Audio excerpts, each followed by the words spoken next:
So that's Barack Obama, Mercury, and the mind. The next planet people are always interested is Venus, because it shows who you're attracted to or what makes you attractive. It shows what you like and your values in life. And so you'll be asking, what sign is Venus in? What house is Venus in? What aspect does Venus make? Now Venus is never more than 47 degrees from the Sun, so it's going to be in the Sun sign or one or two signs from it. Let's have a look at a classic Venus person, the person who called herself the Queen of Hearts, and that's Princess Diana. And as you can see here, she's got Venus in the 5th house, and Venus is in Taurus. Now Venus rules Taurus, so it's strong. So here's and the 5th house is very much connected with romance and children and the ability to project. So she was extremely good at projecting her femininity. And Venus in Taurus is almost destined in the 5th to have important love affairs. So checking the aspects to that Venus, you'll see that the closest aspect to Venus is to the Moon. Now the Moon shows emotional needs, and Venus shows relational or romantic needs, and they would actually be in contrast to each other. So you could say that her attachment to her children and her attachment to the people she loved created a kind of conflict for her. There's also another aspect here which is very important, and that is Venus is square Uranus. It's slightly square Mars, but it's particularly square Uranus with pretty strong orb of about 1 degree. Venus-Uranus in the 8th house, when Uranus is in the 8th, is somebody who takes risks for love. And her connection with somebody who was actually Arab,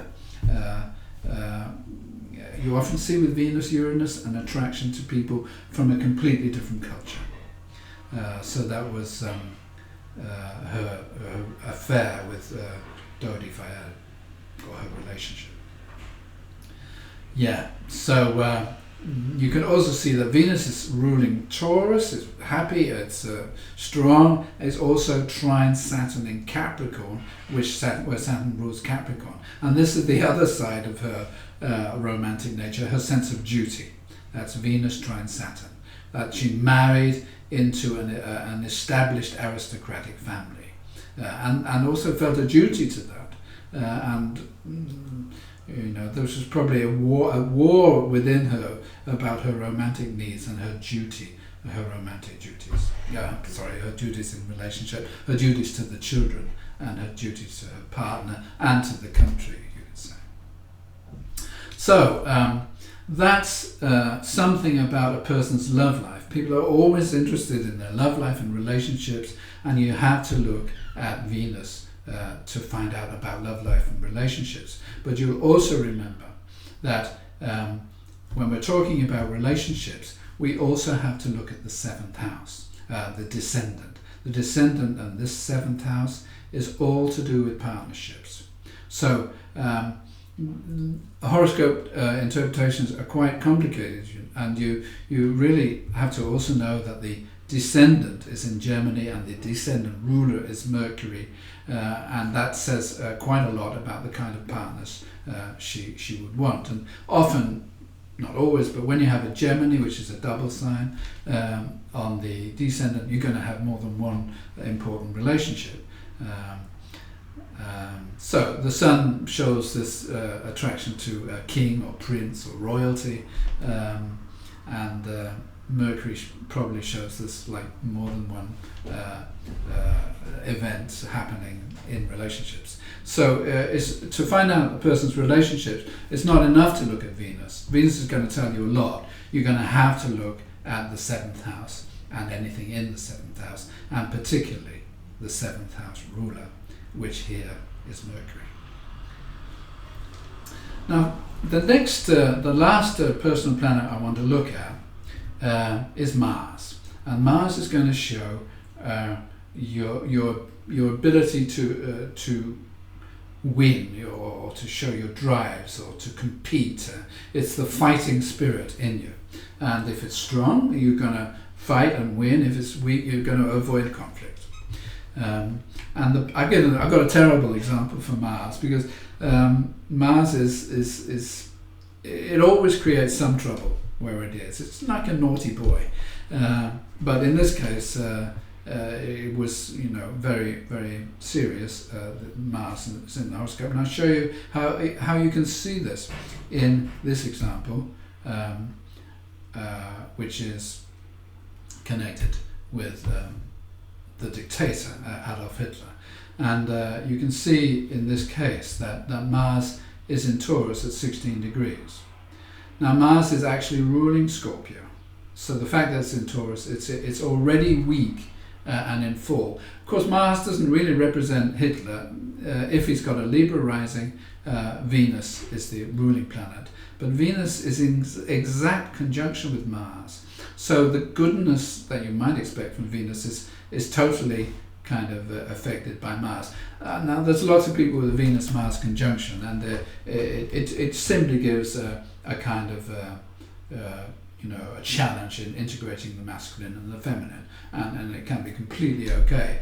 What makes it really difficult in Hitler's horoscope is the fact that Saturn is in fall, just like exile, because it rules Aquarius and it's in exile in Leo, and Mars is in exile, and they're in square to each other, and that is just a terrible combination.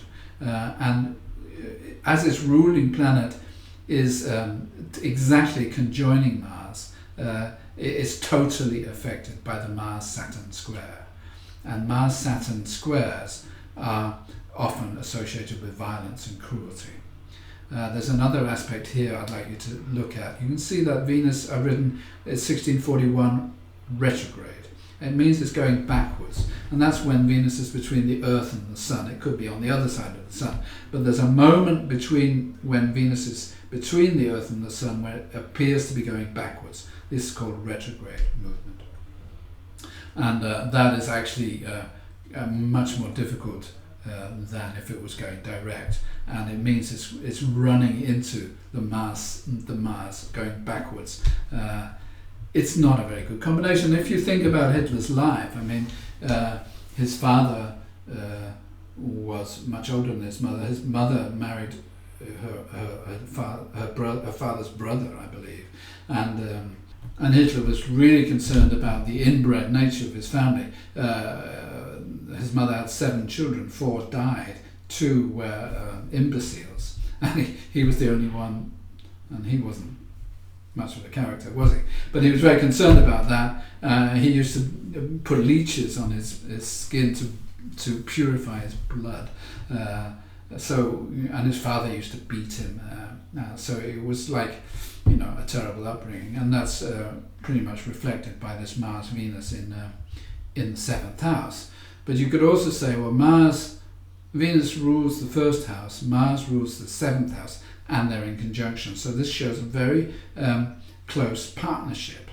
But the fact that Mars is square Saturn shows that the cruelty involved. And if you actually understand or follow the relationship situation with Hitler, he had a relationship with his niece, who was 20 years younger than him, who ended up possibly committing suicide with Hitler's gun. He then had a relationship with Eva Braun, who also attempted suicide twice, and he also had an affair with an actress who jumped from an apartment window and died, also committed suicide. All 3 of his women committed suicide, which I suppose could reflect this terrible aspect combination, square Saturn.